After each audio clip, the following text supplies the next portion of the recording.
Olá, meus amigos de Blumenau. Prazer estar com vocês mais uma vez conversando aqui pelo vídeo e um prazer pregar aí para estas igrejas num distrito tão amável que sempre nos recebe com tanto carinho. Um abraço para todos vocês, Pastor Erickson, desbravadores e aventureiros da ANC. Estou aqui de lenço para honrar os desbravadores, mas eu vim aqui para falar para todos vocês sobre a palavra de Deus. Essa é uma mensagem para toda a igreja, para todas as idades. Vamos curvar nossa fronte, vamos orar e buscar a presença de Deus.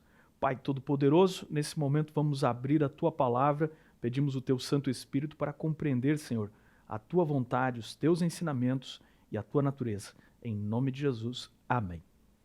Vamos abrir a Bíblia juntos aqui em Romanos capítulo 1. Eu vou ler com vocês o verso 18 a 20. Romanos capítulo 1, verso 18 a 20. Procura aí na sua Bíblia, acompanha aí, se você tem a Bíblia no celular ou em formato de livro, acompanha comigo. Diz assim: A ira de Deus se revela do céu contra toda impiedade e perversão dos homens que detêm a verdade pela injustiça. Porquanto o que de Deus se pode conhecer é manifesto entre eles, porque Deus lhes manifestou. Porque os atributos invisíveis de Deus, assim seu eterno poder, como também sua própria divindade, claramente se reconhecem desde o princípio do mundo, sendo percebidos por meio das coisas que foram criadas. Tais homens são por isso indesculpáveis. Este é o argumento do apóstolo Paulo sobre a existência de Deus, de que Deus é percebido através dos atributos, da manifestação de Deus que nós vemos nas coisas criadas. E a questão que eu vim aqui trazer para vocês é a seguinte: o que é que faz Deus diferente de outros deuses? Talvez você já tenha conversado com uma pessoa que fez essa questão e perguntou assim: olha, mas esse teu Deus aí, quem garante que esse aí que você adora é realmente Deus? E outros de outras religiões do mundo inteiro, ou ao longo da história da humanidade, que esses daí não são deuses. Por que que só o que você adora? Por que que só esse da Bíblia seria o Deus verdadeiro? E o que que o faz ser realmente o Deus verdadeiro? Essa é uma questão interessante para você desenvolver comigo aqui numa forma de raciocínio. A gente vai seguir mais ou menos os passos do apóstolo Paulo num raciocínio a partir da revelação natural. Por quê? Porque quando você conversa sobre um assunto como esse com alguém que ainda não acredita em Deus ou não crê na Bíblia, se você abrir a Bíblia diretamente para mostrar vários textos sobre Deus, a pessoa simplesmente vai dizer: olha, mas eu nem creio em Deus, quanto mais acreditar na Bíblia.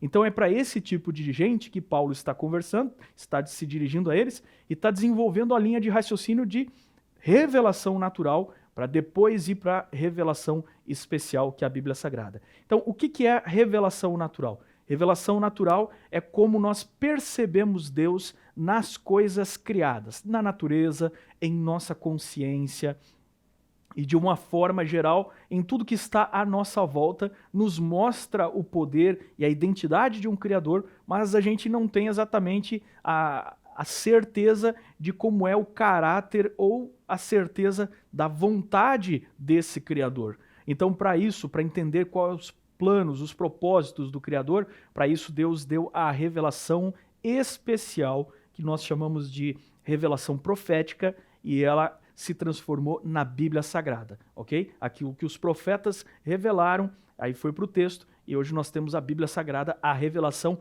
especial. Revelação natural, então, Deus e a compreensão que temos dele através das obras criadas. Revelação específica, uma revelação especial, a Bíblia Sagrada.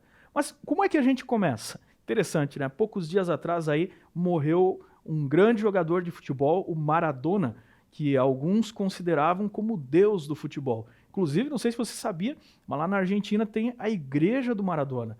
E esse pessoal é realmente devoto. E eles diziam ali que o Maradona era um deus. Mas o que faz de diferente Maradona como um deus para o Deus da Bíblia? Bom, você vai dizer assim: pastor, mas isso aí é meio óbvio, né? Mas o que faz diferente Deus, por exemplo, de Baal, que aparece sempre rivalizando com a adoração lá no livro, por exemplo, de Juízes, no livro de Josué e ao longo de todo o Antigo Testamento? O que faz diferente Deus, por exemplo, de Zeus, o deus dos gregos? ou dos deuses ali que o apóstolo Paulo viu na cidade de Atenas, que viu na Grécia Antiga. Então, existem algumas características do Deus bíblico que nós podemos deduzir por lógica, por raciocínio, que o distinguem completamente do politeísmo, da visão de muitos deuses. E aí você percebe que esses são deuses com D minúsculo, porque na verdade eles são ídolos, eles são deuses no sentido de que eles são adorados por alguém, mas eles não são Deus de fato em sua natureza e essência. E o que é a natureza e a essência de Deus? Então agora a gente vai discorrer aqui rapidamente sobre alguns dos atributos que distinguem e determinam Deus ser o que ele é. Então a primeira coisa que só Deus é que só Deus é criador. Você pode pensar assim, mas isso é muito óbvio. Não, não é muito óbvio. Vamos pensar, por exemplo, nos dias da Bíblia. Paulo está ali pregando para o pessoal de Romanos, para os gregos que adoravam Zeus ou o equivalente dele, Júpiter. Zeus, por exemplo, na mitologia grega, ou Júpiter na romana, ele não é um criador. Quando você estuda a mitologia grega, Zeus é filho de um outro deus, e esse outro deus é filho de um outro deus.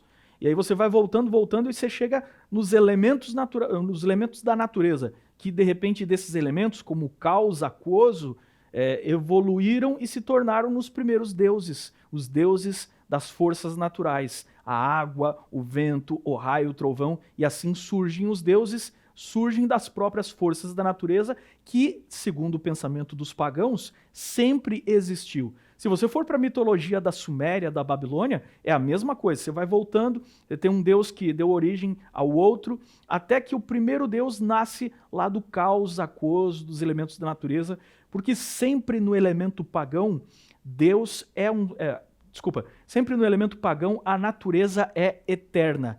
Para os pagãos, a natureza e o cosmos, o universo, sempre existiu. Ele se modificava, às vezes se destruía e começava tudo de novo, mas a natureza era eterna, ela existia sempre. Quem vai introduzir a ideia, o pensamento de que existe um Criador, é o monoteísmo com Abraão, com Moisés, é o monoteísmo bíblico que vai trazer a ideia, a contribuição de que Deus é o Criador. Embora a gente encontre em todas as civilizações do mundo antigo o conceito de um Criador, mas sempre em todas as civilizações pagãs do mundo antigo, você vai encontrar as mais antigas dizendo o seguinte, olha, sim, existe um Criador, mas nós não o adoramos, porque ele é poderoso demais, ele foi embora, ele criou, foi embora e deixou isso aqui para os deuses menores, que a gente chama de espíritos, os espíritos dos ancestrais, e nós adoramos esses espíritos. E esses ancestrais foram se tornando os deuses do paganismo e do politeísmo. Mas lá no fundo existe a ideia de um Deus que era criador. Por exemplo, olha só, se você for uma das civilizações mais antigas do mundo, a civilização chinesa, e você volta antes do confucionismo, antes aí das religiões tradicionais chinesas de culto aos espíritos, antes das religiões de culto aos ancestrais, se você volta na China muito antiga, você encontra a referência da adoração a Shang-Chi, que significa Senhor do Céu. E quem é o Shang-Chi dos antigos chineses? É um deus celestial, é um deus criador, é um deus invisível e é um deus que fez todas as coisas. Mas eles diziam que só o imperador podia adorar Shang-Chi uma vez por ano. Shang-Chi era grande demais e estava muito longe, então por isso o povo agora tinha que adorar os seus ancestrais. Você percebe como começou a idolatria? Interessante se você for ver como é que foi traduzido a Bíblia para o chinês. A Bíblia na versão chinesa, a China Version, ela usa a palavra para Deus Shang-Chi. E ainda existe esse remanescente, essa ideia lá antigamente de um Deus criador. Eu estive uma vez na Amazônia, eu visitei uma tribo indígena, e eu conversei com o cacique da tribo e perguntei para ele, na religião indígena, como é que vocês entendem a origem de tudo? Ele disse, olha, o avô do céu criou tudo. Mas o avô do céu foi embora, e aí eles adoram ali outros espíritos da natureza. Então perceba, Deus é aquele que é o Criador, e que é o Criador de absolutamente tudo. Nada havia antes dele, nada existiu antes dele, ele era tudo que tinha para existir, ele era o todo e ele é o iniciador. É interessante quando chegou na era da ciência, a ciência começou a questionar muitas religiões, e inclusive os conceitos de origem de muitas religiões. Até o dia que desenvolveram a observação das galáxias, das estrelas, e perceberam que o universo está se expandindo. E realmente é muito triste que, inclusive até no nosso meio adventista, às vezes a gente não tem a devida informação e a gente não se aplica ao estudo do que é a teoria do Big Bang. Lamentavelmente, a gente confunde teoria do Big Bang com evolução de Darwin da vida e das espécies, que são coisas diferentes, são coisas distintas. Mas se você procurar, por exemplo, no canal da Novo Tempo, você tem aí o quadro de criacionismo da Novo Tempo, ou se você procurar nas revistas criacionistas, você vai ver muitos artigos, vídeos interessantes sobre o Big Bang. Procura lá depois, se você tiver um tempinho, o programa Origens TV Novo Tempo aí no YouTube, tem um especial sobre o Big Bang. Nós temos uma visão aberta, que existe uma possibilidade justamente de Deus ter criado o universo há muito tempo, a Terra, é claro, mais recente, mas o universo ele está se expandindo. E se nós voltássemos no tempo, o que nós encontraríamos? O universo começando de um ponto inicial e depois então se expandindo. Também é errado a ideia de explosão. Não existe explosão. Existe uma expansão do cosmos. Quando você olha para esse tipo de informação, você percebe o seguinte, que o universo teve um ponto de origem, um ponto de criação. A ciência não consegue jogar fora a ideia de um Deus criador. Ele é o primeiro que estava antes de tudo que passou a existir. Porém, a ciência prova de que o universo não era eterno. Ou seja, toda a filosofia religiosa que existia no paganismo, dos muitos deuses, ela termina quando você percebe as obras criadas. E é exatamente isso que Paulo está dizendo. Ele está dizendo, olha, pelas coisas criadas, a gente percebe que existe um Criador. Ok? Então, se existe um Criador, isso nos leva ao segundo ponto, que é o seguinte, ele tem que ser autoexistente. Porque se primeiro, ele é Criador, e se segundo, ele é autoexistente, é porque ele existia antes de todas as coisas existirem, portanto, ele tem vida em si mesmo. Ele não depende de ter sido criado. A pergunta assim, tipo, quem criou Deus, não faz o menor sentido, porque ela é incoerente com a própria realidade do que é Deus. Deus é tudo o que pode existir. É tudo de maior que existe. Deus é autoexistente, é criador, e isso o faz diferente. E sendo autoexistente e sendo criador, portanto, se ele é autoexistente e se ele criou o universo, ele está em todos os lugares. Então a gente vai dizer que ele é onipresente. Isso é uma coisa que os outros deuses não eram. Os deuses não eram onipresentes. Os deuses do paganismo, muitos deles moravam em lugares específicos. Eles tinham templos em lugares específicos. Você vai dizer assim, mas e o tabernáculo? E o templo de Deus? Bom, você lembra quando Salomão inaugurou o templo? Ele disse assim, Senhor, os céus dos céus não podem te conter. Deus escolhe vir morar com o seu povo, ele escolhe se limitar, descer em formato na coluna de nuvem, na tenda. Deus escolhe se encarnar e vir a esse planeta, mas ele escolhe fazer isso, mas não porque sua natureza esteja limitada, porque ele é, além de criador, autoexistente e, por fim, então, ele é onipresente. Se ele é onipresente e está em todos os lugares, por lógica, esse Deus será onisciente, tem ciência, ele tem conhecimento de todas as coisas, porque ele está lá em todos os lugares. Ele não pode ser contido em uma forma, ele não pode ser limitado em uma forma. E esse sempre foi o grande pecado da idolatria, de você conceber objetos e dizer que aquilo ali é Deus, porque você está limitando Deus e destruindo, então, a sua própria natureza, ou a compreensão da sua natureza. E se ele é criador, se ele é autoexistente, se ele é onipresente, se ele é onisciente, eu me pergunto se ele é um Deus só energia, se é um Deus luz. Mas quando eu olho para a natureza, como o raciocínio de Paulo, olha, vamos examinar a natureza. A gente tem consciência de um Deus. Quando você olha para a natureza, existem o que a gente chama de constantes científicas na natureza. Existe aí, parece que uma série de leis da natureza, a gravidade, a proximidade da Terra com o Sol.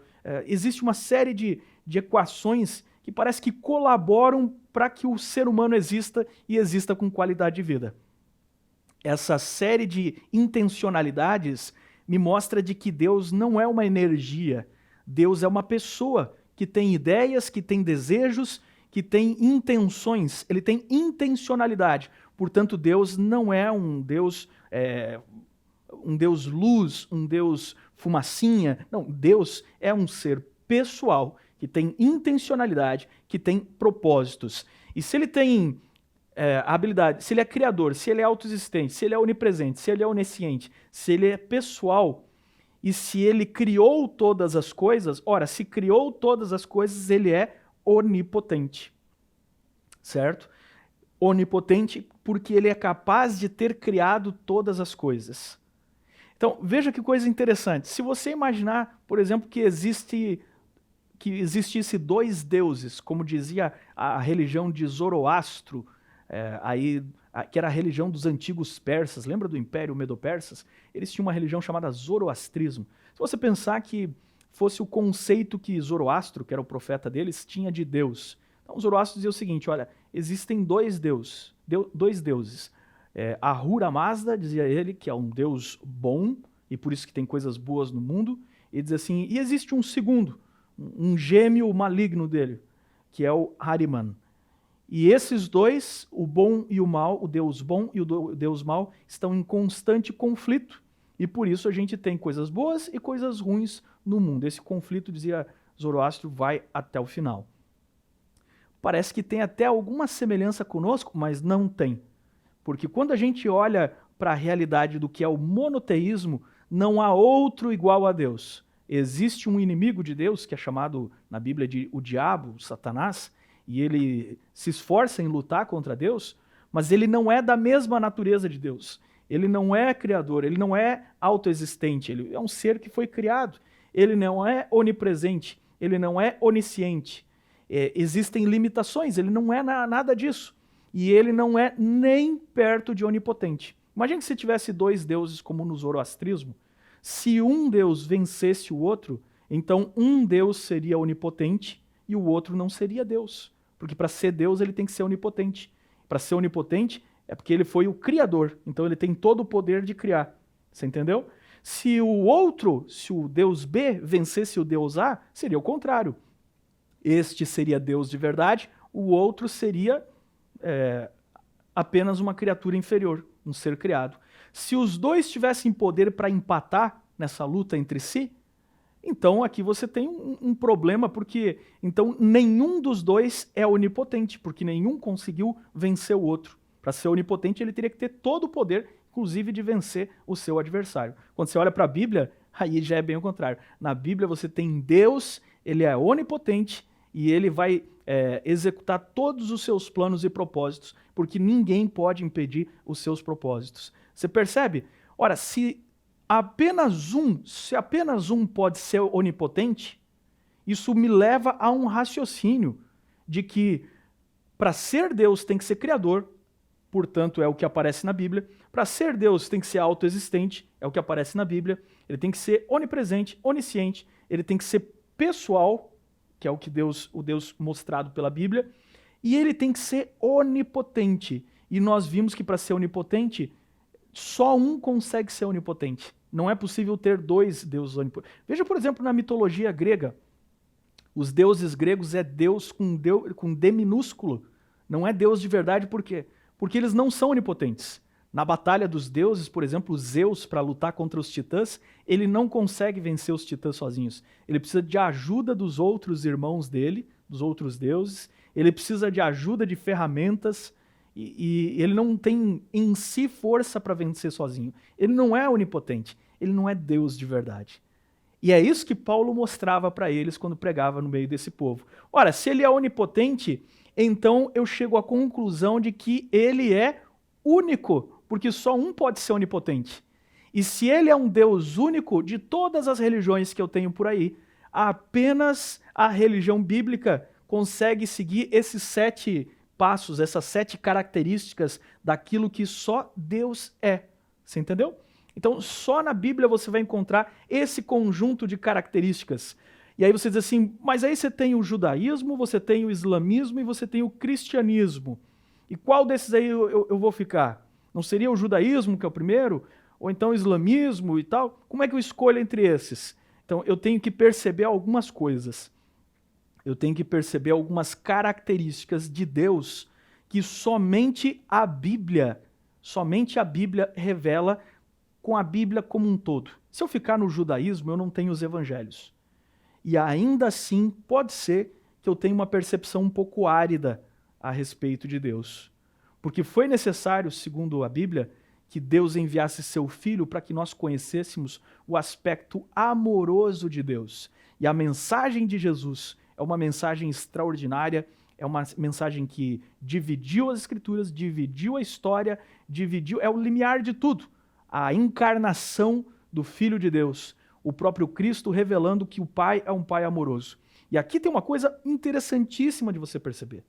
Se você for para o islamismo, com todo respeito a essa religião, você vai encontrar que Alá é misericordioso. Mas você não vai encontrar a ideia de Deus é amor. A ideia de Deus é amor é uma contribuição do Novo Testamento, somado ao Antigo Testamento, que nós herdamos dos judeus. Mas se você sente sede, é porque existe água.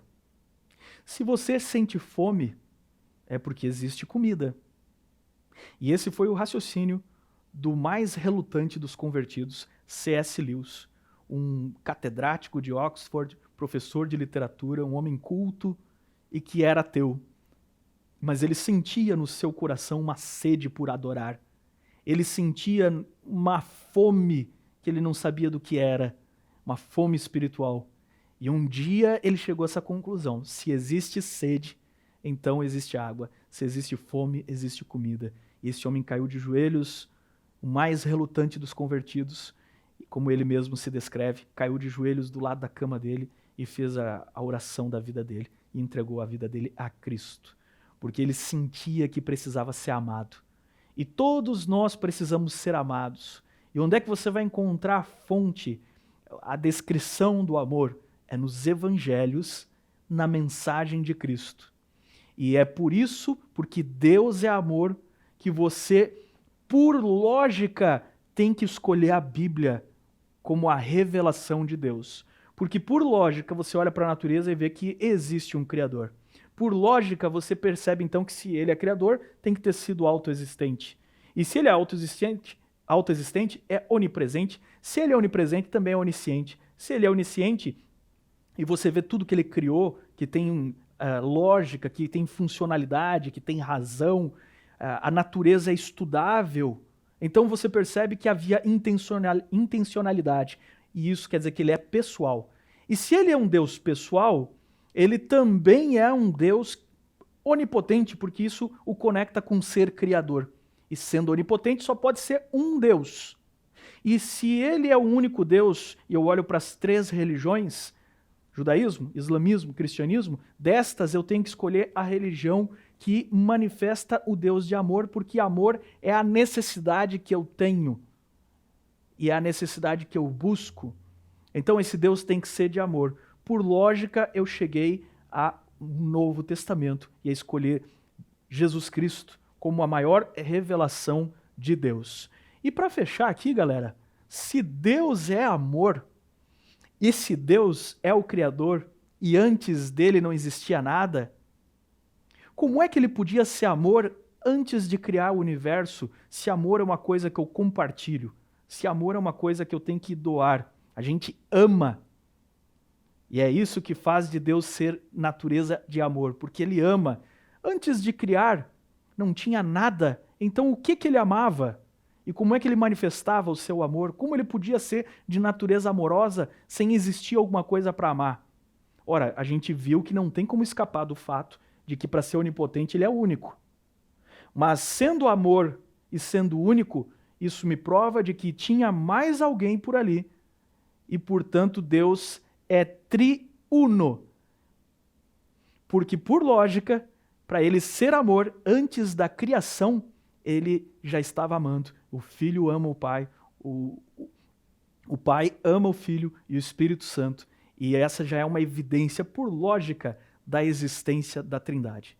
Que Deus possa se revelar em poder e em amor na sua vida. e que você possa conhecer mais de Cristo Jesus, aquele que é a maior revelação do amor de Deus. E que tudo isso aqui sirva para que você pense que nós somos a imagem e semelhança de Deus. Não somos iguais a Deus, mas é o propósito de Deus restaurar em nós a imagem e semelhança de Deus.